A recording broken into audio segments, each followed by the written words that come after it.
మీ పేరేం? విజయలక్ష్మి అండి. విజయలక్ష్మి. ఇంత భారీ ఎత్తున అవుట్ సోర్సింగ్ ఉద్యోగులందరూ కూడా నిరసన తెలుపుతా ఉన్నారు. ప్రజావానికి వచ్చారు. ఏం చెప్తారు?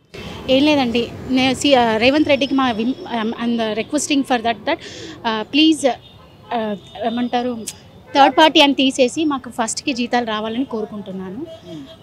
ఇంకా ఏజెన్సీ కార్పొరేట్ చేయాలని కోరుకుంటున్నాను.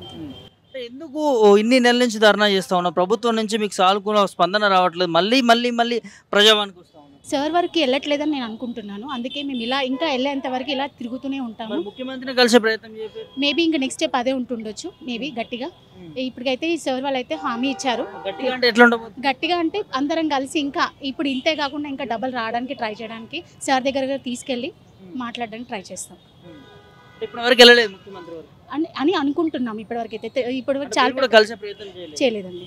చేయలేదు. ఎందుకంటే మధ్యలో ఉన్న వాళ్ళ దగ్గర తీసుకెళ్తున్నాము మేము. వాళ్ళ తర్వాతే మేము వెళ్ళాలి కాబట్టి వాళ్ళ వరకు తీసుకెళ్తున్నాం. వాళ్ళతో కాదు అనుకుంటే అప్పటి వరకు మేము అక్కడి వరకు వెళ్ళాల్సి వస్తుంది. ఏమంటున్నారు మధ్యలో ఉన్న వాళ్ళు? తీసుకెళ్తాము, చేస్తాము, మేవన్నీ కంప్లీట్ చేస్తాము అనేసి అంటున్నారు. మీకు మీ ఏమైతే పెడుతున్నారో మీరు అవన్నీ మేము క్లియర్ చేస్తాము అనేవి చెప్తున్నారు. ఎన్నిసార్లు వచ్చారు ప్రజావాణి? ప్రస్తుతానికి అయితే నేను ఇవాళ ఫస్ట్ టైం వచ్చాను సార్. మా వాళ్ళు చాలా మంది వచ్చారు, పాల్గొన్నారు. ఇవన్నీ అవుట్ సోర్సింగ్ ఉద్యోగులకి ఇస్తానన్నటువంటి హామీలు కూడా చాలా ఉన్నాయి. రెగ్యులర్ చేస్తాను కొన్ని సందర్భంలో మాట్లాడిండు. మీ వల్లనే కాంగ్రెస్ ప్రభుత్వం వచ్చిందని చెప్పి కూడా మీరు చెప్పుకుంటున్న పరిస్థితి ఏం చెప్తారు?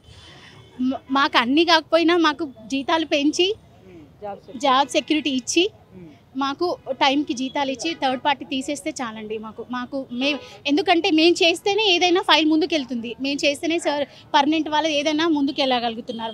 మేము చేస్తే వాళ్ళు ఏ పనన్నా అవుతుంది అంతే తప్ప మేము లేకపోతే వాళ్ళు ఏమీ కాదు. సో మేము ఎంత కష్టపడ్డా మాకంటూ మా జీతాలు కరెక్ట్గా ఇస్తే మాకు అప్పుడు హ్యాపీగా ఉంటుంది. ఒకవైపు ఇంత కష్టపడుతున్నాను మీరు అంటున్నారు, మరి ఇంత కష్టపడితే ప్రభుత్వం ఎందుకు గుర్తించట్లేదు? అది వాళ్ళ వరకు పోరాటం చేస్తున్నాం. వాళ్ళ వరకు వదిలేసి ఇప్పటివరకు అయితే చేస్తున్నాము. ఇంకా ముందు ముందు ఇంకా చేయాలని అంటే మాది అంటే వాళ్ళకి అర్థం అవ్వట్లేదు అనుకొని మేము చేస్తున్నాం, ఇంకా చేస్తామని చెప్తున్నాను. రేవంత్ రెడ్డి చూస్తలేదు అనుకోవచ్చా? చూస్తున్నారండి, ఎందుకు చూడరు, అన్నీ చూస్తున్నారు. కానీ ఇంకా చేద్దాంలే అని అలా పెండింగ్ పెడుతున్నారని నా ఫీలింగ్ అంతే. ఇంకా సర్వర్కి వెళ్ళాలని గట్టిగా కోరుకుంటున్నాను అంతే. ఎట్లా ఉండబోతుంది తర్వాత కార్యాచరణ? నిజంగా ఏజెన్సీ వ్యవస్థ వల్ల మీకు కలిగే నష్టాలు ఏంటి? జాబ్ సెక్యూరిటీ లేదు, థర్డ్ పార్టీ వాళ్ళు అది మాకు వచ్చి 4,000 to 5,000 అక్కడ డిడక్ట్ అవుతే మాకు వచ్చే జీతమే కొంచెం దాంట్లో డిడక్ట్ అవుతే ఇంకా మాకు ఏమొస్తుందండి మా వరకు. సో ఎన్ని సంవత్సరాలు చేస్తున్నారు? నేను 2005 నుంచి చేస్తున్నాను. అంటే చాలా అవుట్ సోర్సింగ్ అంటే ఎప్పుడు ఉంటుందో ఎప్పుడు పోతుందో తెలియదు ఉద్యోగంలో. దానికోసమే పోరాటం చేస్తున్నాం మేము.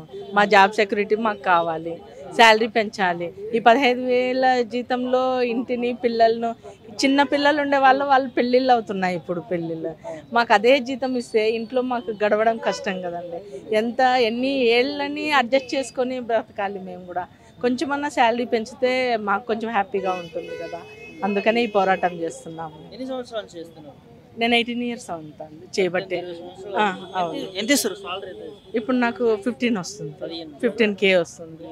సరిపోతుందా ప్రస్తుతం ఉన్నట్టు? అందుకనే పోరాటం చేస్తున్నాం కదా, అందుకనే పోరాటం చేస్తాం. ఫలిస్తుందంటారా ఈ పోరాటం? ప్రభుత్వం ఫలించాలనే దేవుని కోరుకుంటున్నాము. ఫలించాలనే పరిస్థితుల్లో ఇబ్బంది పరిస్థితుల్లో ఉన్నాయి. ఇంటి రెంటు, ఇప్పుడు సరుకులు వెళ్తే గన 2,000కు ఒక బ్యాగ్ నిండట్లేదు. అదే చాలా శాలరీలతో బతుకుతున్నాము ఇప్పటి వరకు. అయితే జీతాలతో బ్రతుకుతున్నాము. కొంచెం పెంచితే మాకు కూడా కొంచెం ఏదో హ్యాపీగా ఉంటామని కోరుకుంటున్నాము. చాలా సంవత్సరాల నుంచి చేస్తూ ఉన్నారు అవుట్ సోర్సింగ్లోనే. మరి ఏం చెప్తారు ముఖ్యమంత్రి? జాబ్ సెక్యూరిటీ ఇచ్చి శాలరీలు పెంచాలని విన్నపం చేస్తున్నాము. పర్మనెంట్ చేయాలి.